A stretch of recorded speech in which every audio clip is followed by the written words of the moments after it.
5 August বৈষম্য বিরোধী ছাত্র আন্দোলনের মার্চ টু ঢাকা কর্মসূচি ঠেকাতে রাজধানীর চানখারপুল মোড়ে অবস্থান নেয় পুলিশ সদস্যরা। শেখ হাসিনার পতনের আগ মুহূর্তে অন্যদের পাশাপাশি এপিবিএনের সদস্য সুজন ছাত্র জনতার উপর একের পর এক গুলি ছুড়তে থাকে। কখনো হাঁটুর উপর ভর করে ছাত্র জনতাকে লক্ষ্য করে গুলি করতে থাকে সুজন।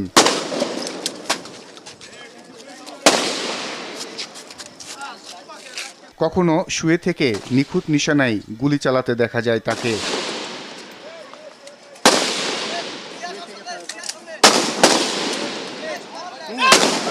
এ সময় গুলিবিদ্ধদের ঢাকা মেডিকেলে নিতে দেখা যায় আন্দোলনকারীদের। ঘাতক সুজন হোসেন এপিবিএন 13 উত্তরায় কর্মরত ছিলেন। গত 28 জুলাই থেকে